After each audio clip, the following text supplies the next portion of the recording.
तो पहला क्वेश्चन क्या आएगा? पहला सवाल, कंसंट्रेट HCl में क्यों डुबोया? तो ये जो cobalt nitrate charcoal cavity test है वो गरीबों का मसीहा है।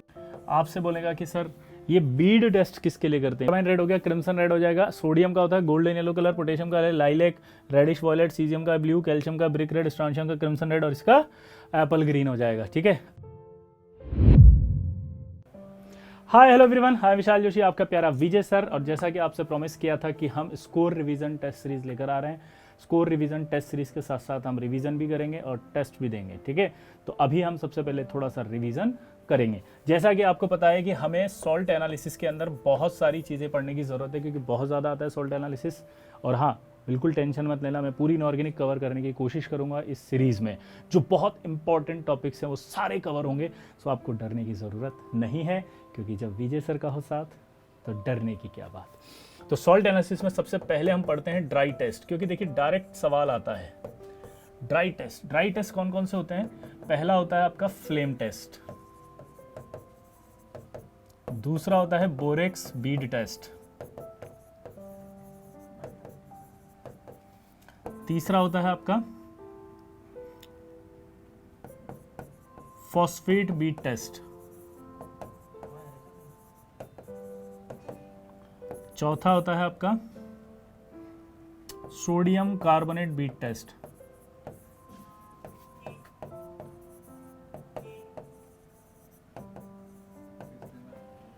पांचवा होता है आपका कोबाल्ट नाइट्रेट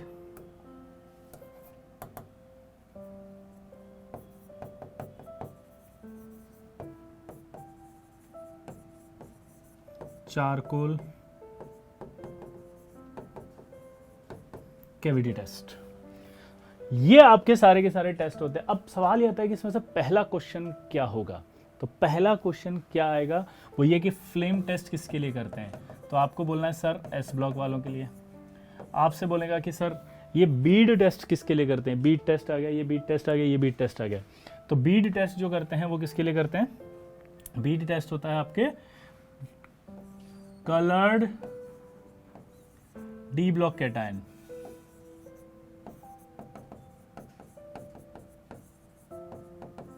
तो देखिए आपने एक सवाल तो सॉल्व कर दिया कि ऐसा कौन सा है जिससे coloured D block cation identify किया जाता है, तो आप बोलोगे बीट टेस्ट से। और ये वाला तीनों के लिए किया जाता है, एस ब्लॉक, पी ब्लॉक और डी ब्लॉक। अच्छा, आप सोच रहे होंगे सर ये समझ नहीं आया, लेकिन अरे भाई जो एस ब्लॉक से आइडेंटिफाई नहीं होते होंगे वो भी तो चाहिए। अरे भाई जो पी ब्लॉक से आइडेंटिफाई नहीं होते वो भी तो चाहिए। अरे भाई जो डी ब्लॉक से आइडेंटिफाई नहीं होते वो भी तो चाहिए। तो ये जो cobalt nitrate charcoal cavity test है वो गरीबों का मसीहा है। वो इन तीनों के लिए इस्तेमाल किया जाता है। क्या बोला? एस ब्लॉक के लिए, पी ब्लॉक के लिए और डी ब्लॉक के लिए। वो जो इससे आइडेंटिफाई नहीं होंगे एस ब्लॉक वाले, उससे आइडेंटिफाई होंगे। वो जो डी ब्लॉक कलर कैटायन इससे आइडेंटिफाई नहीं होंगे, वो इससे होंगे। ठीक है, और पी ब्लॉक भी इनसे होंगे कुछ कुछ। अब सबसे पहला हम पढ़ने वाले हैं फ्लेम टेस्ट। फ्लेम टेस्ट पढ़ने से पहले आपको फ्लेम के बारे में पता होना चाहिए। ये आपकी एक फ्लेम होती है। इस फ्लेम में इसे कहा जाता है ऑक्सीडाइजिंग फ्लेम।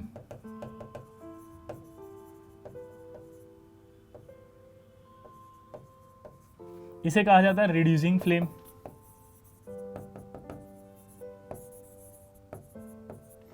ठीक है, तो ये आपकी ऑक्सीडाइजिंग फ्लेम हो जाएगी, ये आपकी रिड्यूसिंग फ्लेम हो जाएगी।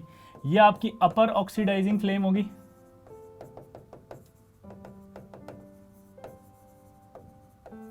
ये आपकी अपर रिड्यूसिंग फ्लेम होगी।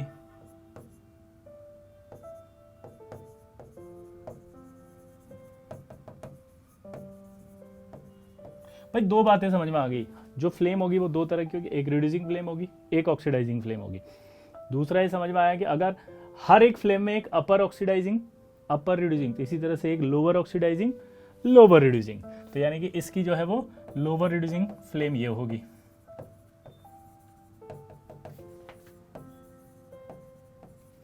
और ये आपका क्या हो जाएगी?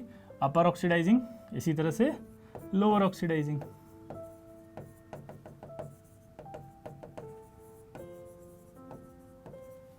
लोअर ऑक्सीडाइजिंग फ्लेम आया ना?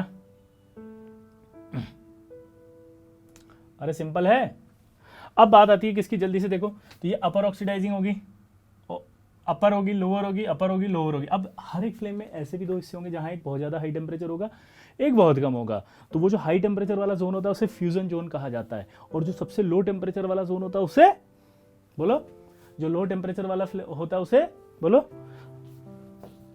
हाँ, लोअर टेम्परेचर जोन कहा जाता है। ठीक है, ये आपका क्या कहलाएगा, high temperature zone. High temperature zone लगभग आप अगर ध्यान से देखें तो ये इसके आसपास होता है।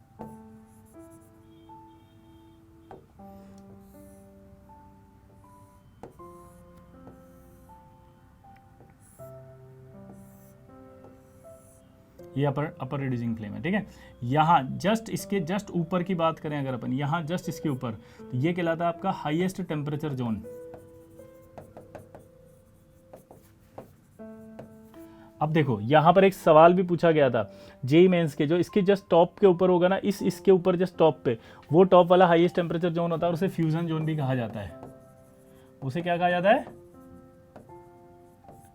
Fusion zone. उसे क्या कहा जाएगा, फ्यूजन जोन। तो सबसे पहले हमें फ्लेम याद होगी। अब टेस्ट करने का तरीका, लैब में जाएंगे, प्लेटिनम वायर उठाएंगे, प्लेटिनम वायर को कंसंट्रेट HCl में डुबो के सीधा आप सॉल्ट में डुबो लेंगे। पहला सवाल, कंसंट्रेट HCl में क्यों डुबोया और उसमें सॉल्ट में क्यों डुबोया? इसलिए कि जो भी सॉल्ट दिया गया है वो अपनी कॉरस्पॉन्डिंग क्लोराइड सॉल्ट में कन्वर्ट हो जाए। क्यों होता है ऐसा? जो भी दिया गया है वो अपने कॉरस्पॉन्डिंग क्लोराइड सॉल्ट में कन्वर्ट हो जाए, ताकि क्लोराइड सॉल्ट में कन्वर्ट होने से उस क्लोराइड सॉल्ट की जो वोलेटाइल पावर है वो ज़्यादा होती है। तो वोलेटाइल पावर ज़्यादा होने की वजह से क्या होगा कि जो सॉल्ट दिया जाएगा वो क्लोराइड में कन्वर्ट होने से जल्दी उड़ेगा फ्लेम में और फ्लेम टेस्ट जल्दी आएगा। इसलिए पहला स्टेप होता है कि सॉल्ट जिस भी फॉर्म में दिया गया हो उस फॉर्म से उसे कन्वर्ट करना है किसके अंदर, बोलो, कन्वर्ट करना है किसके अंदर, उसके कॉरस्पॉन्डिंग क्लोराइड सॉल्ट के अंदर। ठीक है, अब क्लोराइड सॉल्ट में कन्वर्ट करने के बाद आपको क्या करना है, उसे हीट करना है। जब आप हीट करोगे क्लोराइड सॉल्ट को, तो सबसे पहले जैसे मान लीजिए वहाँ पर क्लोराइड सॉल्ट बन गया NaCl, तो हीट करने पर ये अपने कॉन्स्टिट्यूएंट्स कैटायन एनायन में आएगा। ये कॉन्स्टिट्यूएंट कैटायन एनायन फ्लेम जो होगा उस फ्लेम से इलेक्ट्रॉन लेंगे। फ्लेम इलेक्ट्रॉन रिच होती है, तो ये आपका फ्लेम से इलेक्ट्रॉन लिया। अब आपको डाउट आ गया कि फ्लेम इलेक्ट्रॉन रिच क्यों होती है, तो आप NCERT पढ़ेंगे तो वहाँ लिखा होगा फ्लेम स्पेक्ट्रोस्कोपी से पता लगता है। तो एक स्पेक्ट्रोस्कोपी एक केमिस्ट्री की ब्रांच है, उससे पता लगता है कि फ्लेम इलेक्ट्रॉन रिच है। तो आप टिक कर देंगे, फ्लेम स्पेक्ट्रोस्कोपी से पता चला। ये आपका एलिमेंट बन गया। ये एलिमेंट फिर क्या करता है, हीट जो आप फ्लेम में हीट आ रही है उसको एक्सेप्ट करके इसका जो इलेक्ट्रॉन है वो एक्साइटेड स्टेट में आ जाता है। यानी जो इलेक्ट्रॉन 3s में था वो 3s से इलेक्ट्रॉन उठ करके और 4s में चला गया यहाँ। लेकिन आप मुझे बताओ 4s में जाके वो स्टेबल होगा क्या? नहीं। क्यों? क्योंकि इलेक्ट्रॉन हाई एनर्जी लेवल पर अगर चला गया तो वो immediately instant ejection of photon, instant ejection of photon करेगा, यानी कि एनर्जी रिलीज होगी वो 589 नैनोमीटर होगी। तो 589 नैनोमीटर पर जो एनर्जी रिलीज होगी वो एनर्जी जिस कलर की होगी, वेवलेंथ जिस कलर की होगी, वो कलर आएगा। तो सोडियम के केस में ये 58 नैनोमीटर जो होती है वो येलो कलर होती है। वहाँ पे ये 589 नैनोमीटर जो होता है उस पर येलो कलर दिखता है, इसलिए सोडियम जो है वो गोल्डन येलो कलर का दिखाई देता है। किसका? Golden yellow. तो हुआ कौन, जब आपने सबसे पहले उसको हीट किया तो हीट करने पर क्या हुआ, बोलो, इलेक्ट्रॉन सबसे पहले कैटायन एनायन में टूटा। कौन? हमारा जो कंपाउंड था। कंपाउंड टूटने के बाद वो क्या हुआ, जो कैटायन था वो इलेक्ट्रॉन रिच थी फ्लेम, उससे एलिमेंट में आ गया। उस एलिमेंट ने क्या करा, फिर हीट ली, इससे वो इलेक्ट्रॉन एक्साइटेड स्टेट में चला गया। लेकिन एक्साइटेड स्टेट में इंस्टेंट रिलैक्सेशन के लिए वो वापस अपने लोअर एनर्जी लेवल पर आएगा, क्योंकि इलेक्ट्रॉन हाई एनर्जी पर स्टेबल नहीं होते। तो जब वो वापस लोअर पर आएगा तो एक एनर्जी रिलीज होगी, वो एनर्जी रिलीज जो होगी उसकी वेवलेंथ है 589 नैनोमीटर, जिस पर गोल्डन येलो दिखता है। तो ये सोडियम गोल्डन येलो कलर का दिखेगा। अब सवाल आता है कि फ्लेम टेस्ट क्यों होते हैं और कौन दे सकता है? तो फ्लेम टेस्ट देने का सबसे इंपॉर्टेंट रीजन होता है इलेक्ट्रॉन एक्साइट करे। तो इलेक्ट्रॉन तभी एक्साइट करेगा जब आयनाइजेशन एनर्जी लो होगी। क्या बोला अपन ने? लो आयनाइजेशन एनर्जी। दोबारा बोलो, क्या बोला अपन ने? लो आयनाइजेशन एनर्जी, दोबारा बोलो, लो आयोनाइजेशन एनर्जी। तो आप देख सकते हो कि फ्लेम टेस्ट जो होगा वो कब होगा, जब आयोनाइजेशन लो हो। इसीलिए बेरिलियम और मैग्नीशियम जो है वो शो नहीं कर सकते।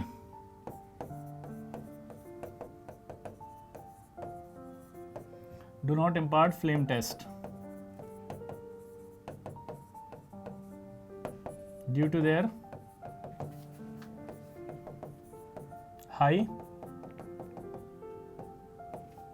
Ionization energy. तो आपसे पहला सवाल एक और क्लियर होगा कि बेरिलियम और मैग्नीशियम जो है वो do not impart flame test due to high ionisation energy. High ionisation energy के लिए वो आपके कभी भी नहीं देंगे। तो एक सवाल और क्लियर हो गया कि हाई आयनाइजेशन एनर्जी नहीं आएगी, आया ना। अगला सवाल देखो क्या आएगा इसके अंदर। कभी कभी क्या होता है कि सोडियम और पोटेशियम जो है वो एक साथ दे देता है एग्जामिनर। तो पता है क्या प्रॉब्लम होती है, सोडियम और पोटेशियम एक साथ देने से जो सोडियम का गोल्डन येलो कलर है वो फ्लेम में काफी लंबे समय तक दिखता है। काफी लंबे समय तक दिखने की वजह से, काफी लंबे समय तक दिखने की वजह से हमें पोटेशियम का कलर दिखाई नहीं देता। पोटेशियम का कलर क्या होता है पहले वो तो बताओ। तो देखो मैं लिख देता हूं, lithium, sodium, potassium, rubidium, caesium, ठीक है। उसके बाद कैल्शियम, स्ट्रोंशियम और बेरियम। ये आपको मेनली कलर याद करने हैं। तो सोडियम का जो कलर होगा वो होता है कारमाइन रेड, या एनसीईआरटी के अकॉर्डिंग देखेंगे तो क्रिम्सन रेड भी बोल सकते हैं आप, ठीक है। इसके बाद ये आपको बता ही दिया मैंने, गोल्डन येलो कलर। पोटेशियम का जो होता है वो क्या होता है बताओ, लाइलेक। लाइलेक का मतलब होता है पेल वॉयलेट कलर।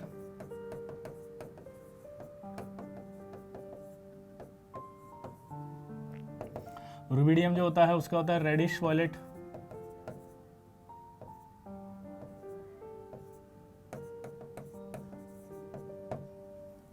सीजियम का होता है ब्लू, इसका होता है ब्रिक रेड।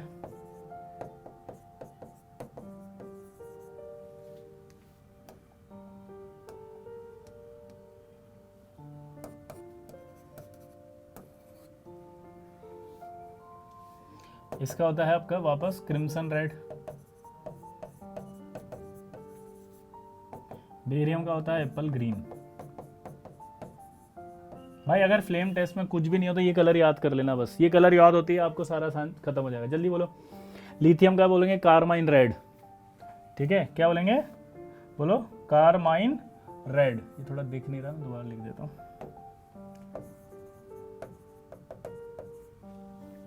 तो कार्बाइन रेड हो गया, क्रिम्सन रेड हो जाएगा। सोडियम का होता है गोल्डन येलो कलर, पोटेशियम का लाइलेक, रेडिश वॉयलेट, सीजियम का ब्लू, कैल्शियम का ब्रिक रेड, स्ट्रोंशियम का क्रिम्सन रेड और इसका एप्पल ग्रीन हो जाएगा, ठीक है। अब क्या मैंने बोला, कभी कभी क्या होता है ये दोनों एक साथ दे देते हैं। तो इसका जो गोल्डन येलो कलर है और इसका लाइलेक कलर है, ये दोनों में से गोल्डन येलो कलर काफी लंबे समय तक रहता है फ्लेम पे, तो हमें दिखता नहीं है। काफी लंबे समय तक रहता है तो हमें पोटेशियम का लाइलेक कलर दिखता नहीं है। लाइलेक कलर नहीं दिखता, इस वजह से प्रॉब्लम क्या हो जाती है, प्रॉब्लम ये होती है कि हम बोल देते हैं लाइलेक कलर एब्सेंट है, यानी पोटेशियम एब्सेंट है। तो प्रॉब्लम ये हो जाती है कि लाइलेक कलर एब्सेंट है, पोटेशियम एब्सेंट है, तो हमारा टेस्ट गलत हो जाता है, क्योंकि एक्चुअल में तो पोटेशियम प्रेजेंट था। तो उस कंडीशन में हमें कोबाल्ट ग्लास यूज करना पड़ता है। कोबाल्ट ग्लास को ब्लू ग्लास भी कहा जाता है। तो इसमें क्या करते हैं हम कि जैसे मान लीजिए आपने ये फ्लेम है, इस फ्लेम में टेस्ट कर रहे हो, यहां पर कोबाल्ट ग्लास लगा दिया जाता है और यहां कोबाल्ट ग्लास लगाने के बाद यहां से आप देख रहे हो अपनी आंख से, तो गोल्डन येलो कलर जो होता है वो तो एब्जॉर्ब्ड हो जाता है।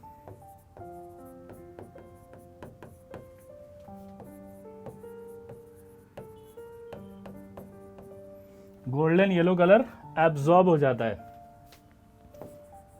बट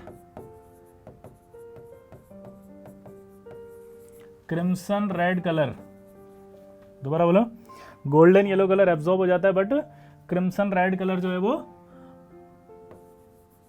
पोटेशियम, बोलो, विजिबल हो जाता है। क्रिम्सन रेड कलर क्या होता है, विजिबल हो जाता है। तो गोल्डन येलो कलर एब्जॉर्ब हो जाएगा, but crimson red colour of potassium visible. अब सर मैंने कहा सर आपने लाइलेक लिखा है, यहां आप crimson red, what is going on. Sir ये कौन सी थ्योरी है जो आप पढ़ा रहे हो, और सर क्यों हमें बुड़बक बना रहे हो। सर ये तो गलत है, ये तो गलत है। मैंने कहा नहीं बे, देख ध्यान से, ये है नेक्ड आई से देखने वाले कलर, ये जो आंखों से आप कलर देख रहे हो नेक्ड आई से वो है, और यहाँ पर जो देख रहे हैं हम वो क्या है पता है, बोलो। यहाँ जो हम देख रहे हैं वो ये है कि यहाँ से एब्जॉर्ब होगा कोबाल्ट ग्लास में, तो हमने जो लिखा है ये कोबाल्ट ग्लास कलर लिखा है, ये पोटेशियम का कोबाल्ट ग्लास कलर है। हर एक के कोबाल्ट ग्लास कलर अलग अलग होते हैं, दोबारा बोलो, हर एक के कोबाल्ट ग्लास कलर अलग हैं, जिसमें पोटेशियम का कोबाल्ट ग्लास कलर आपको याद हो गया, कौन सा, बोलो। और वो कौन सा कलर याद हुआ कि आपका क्रिम्सन रेड कलर है इसका, ठीक है। तो जब आप कोबाल्ट ग्लास में देखोगे तो गोल्डन येलो कलर तो क्या हो जाएगा, एब्जॉर्ब, यानी कि दिखाई नहीं देगा, और यहां पर आपको सिर्फ कौन सा दिखाई देगा, क्रिम्सन रेड। अब आप मजेदार बात सुनना, अगर मैं आपसे कहूं कि यार KCl मच मोर वोलेटाइल है,